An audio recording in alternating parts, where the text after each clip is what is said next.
You brittle rascal! Where the hell are you coming from?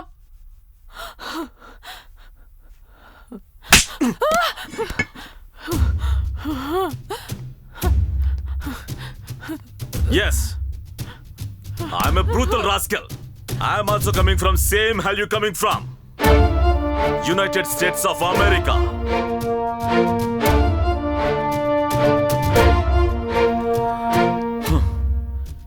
Yes, నేను అమెరికాలో చదువుకున్నవాణ్ణి, మంచి జాబ్ చేసుకుంటూ ఉండేవాణ్ణి.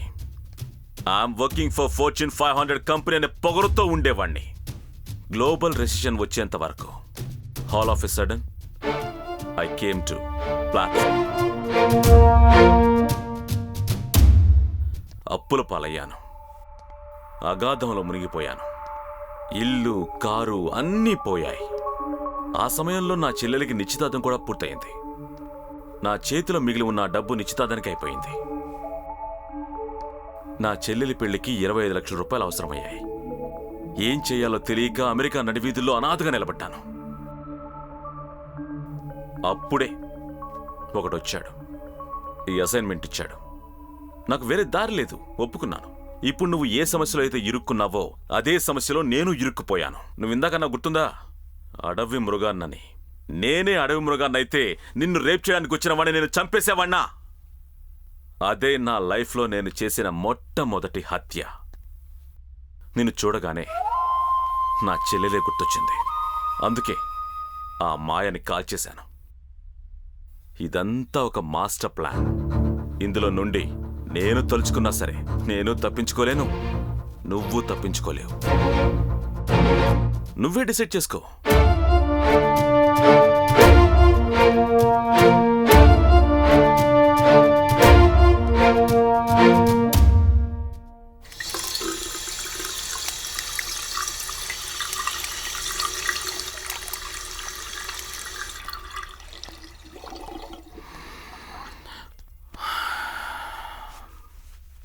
ఓకే, మనం ఒక వలలో చిక్కుకున్నాం. We're a caught in a trap. నువ్వు ఫండ్ని ట్రాన్స్ఫర్ చేస్తే గానీ నీ పాపని నువ్వు ప్రాణాలతో చూడలేవు. నీకు డబ్బు ముఖ్యమా, నీ పాప ముఖ్యమా? కానీ నా చెల్లి లైఫ్ నాకు ముఖ్యం. తన పెళ్లికి డబ్బు కావాలి. నీకు డబ్బే ముఖ్యం కాదు. నీకు ఇది కాకపోతే ఇల్లు, బంగ్లా, ఫ్యాక్టరీస్, కంపెనీస్ అని ఎన్నో ఉన్నాయి. అందుకని ప్లీజ్ ఫండ్ని ట్రాన్స్ఫర్ చేయండి.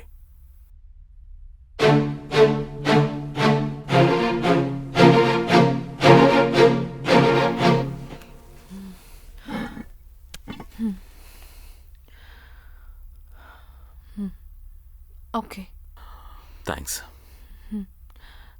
డిటా కార్డ్ తీసుకొస్తాను.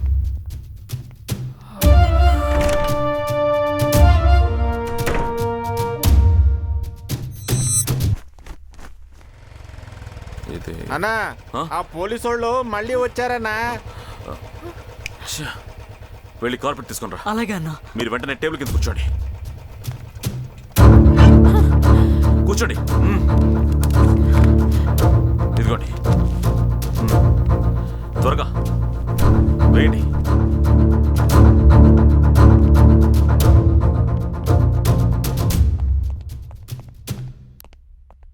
ఏంటో ఆ రూమ్ తెరుచుంది, ఏంటో చూడు. సరే sir.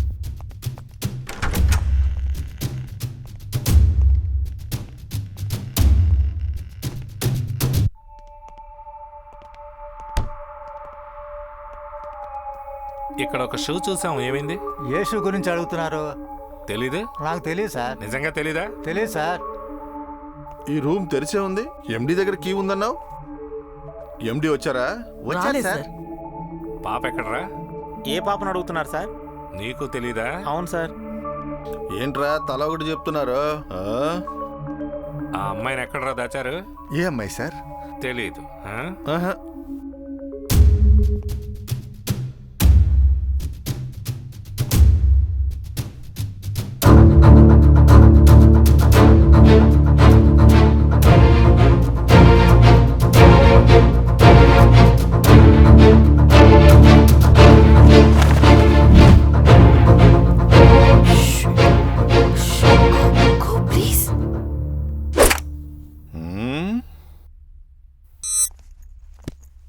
Welcome sir. Hi sir. Hi, please be seated. Thank you sir. What happen to Prabhavati madam sir? ఇప్పుడు ఒక రియల్ ఎస్టేట్ డీల్ చేశారు కదా, యా. దానికోసమే just simple enquiry. What is the doubt sir? ఈ ప్రాపర్టీలో ఏదైనా ప్రాబ్లం ఉందా? Absolutely nothing sir. No issue. Even our payment settlement is neat and white. ఇందులో ఎవరు మీడియేటర్? Straight sir. యాక్చువల్గా ఆ చోటుకి వెళ్ళి చూసాం. ప్రైమ్ లొకేషన్ మాకు బాగా నచ్చింది. మేము స్ట్రైట్ గా వెళ్ళి డీల్ మాట్లాడాం. డీల్ ఫిక్స్ చేయడానికి టైం పట్టింది. బట్ తను స్ట్రైట్ సార్. తను అన్ని పనులు లీగల్ ప్రకారమే చేసింది. ఇక్కడ ట్యాక్స్లన్నీ కట్టి ఫార్మాలిటీస్ పూర్తి చేసి తన యుఎస్ అకౌంట్ కి మనీ ట్రాన్స్ఫర్ చేసుకుంది. ఈ ప్రాపర్టీకి ప్రభావతేనా ఇంకెవరైనా హక్కుదారులు నో ఉన్నారు? Sir, she is the only daughter sir. మరి ఎవరైనా ఇన్వాల్వ్ అయ్యారా? మా నాలెడ్జ్లో ఎవరు ఇన్వాల్వ్ అవ్వలేదు సార్. ఆవిడ హస్బెండ్ పేరెంట్స్ తప్ప ఇంకెవరూ లేరు.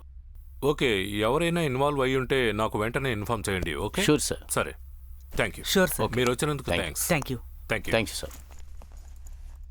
సార్ రాజేష్కో ఇంటర్నేషనల్ కాల్ వస్తుంది సార్. ఆయన పిలవండి.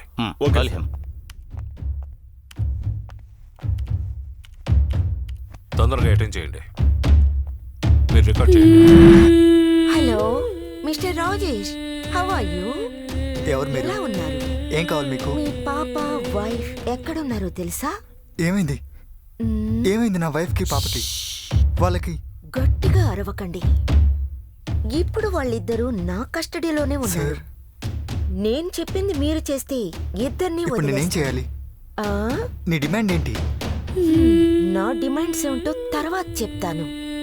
ఇదే నంబర్కి నేను మళ్ళీ కాల్ చేస్తాను. పోలీసుల దగ్గరకు వెళ్ళి నీ హీరోయిజాన్ని చూపించాలనుకుంటే నీ వైఫ్ ని పాపని క్లోజ్ చేసేస్తాను.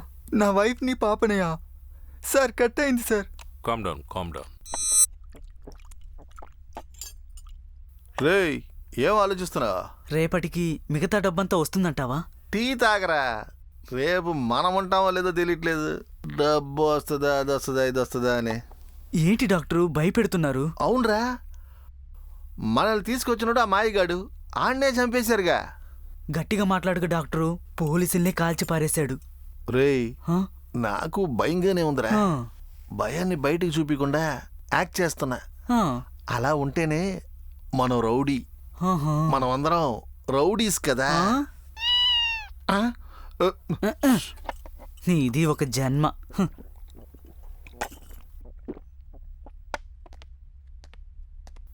నమస్కారం సార్. ఎక్కడ్రా అమ్మాయి? ఏ అమ్మాయి సార్? ఏంట్రా ఏం తెలియనట్టు మాట్లాడుతున్నావు? లవ్ చేసావు కదా ప్రభావతి. ఎక్కడుంచావని అడిగారు కదా సార్ ఆ అమ్మాయిని. ఇక్కడుంచాను సార్. ఏ, వాళ్ళ నాన్న పిల్లనివ్వనంటే కిడ్నాప్ చేసి సీన్ చేస్తున్నావా? ఏంటి సార్ ఇది? సినిమాల్లో లాగానే నిజంగానే పోలీసులంటే ఇలాగే ఉంటారా? అంటే నువ్వు ఆ అమ్మాయిని లవ్ చేయలేదా? అవును సార్, నేను ఆ అమ్మాయిని ప్రేమించడం నిజమే సార్. నేను తన దగ్గరికి వెళ్ళి నా లవ్ని చెప్పినప్పుడు ఏదైనా సరే మా నాన్నతో మాట్లాడు, ఆయనకి ఓకే అయితే నాకు ఓకే అంది.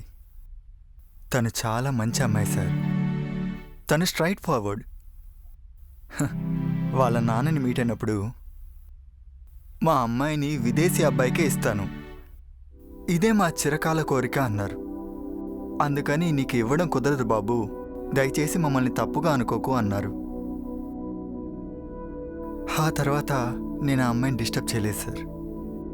వాళ్ళ నాన్న ఆశ ప్రకారమే విదేశాలకు వెళ్ళాలని ఇండియాలో దొరికిన జాబ్స్ అన్నీ వదిలేసి నేను అమెరికా వెళ్ళాను సార్. 2 సంవత్సరాలు పనిచేసి నేను ఎయిర్పోర్ట్కి వచ్చి దిగాను sir.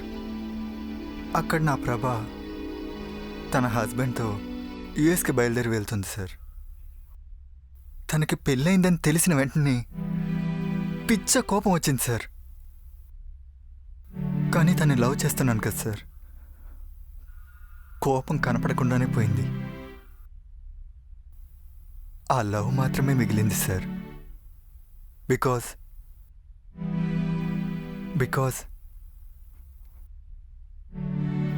My love is true.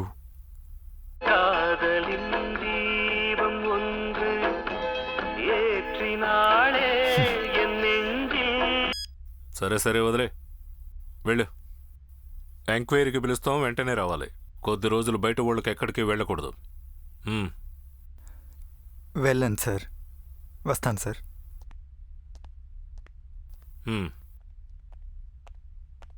Sir చూడ్డానికి అమాయకుడిలా ఉన్నాడు. ఓకే వాడి సార్. మీద ఒక కన్నేసి అలాగే ఉంచండి.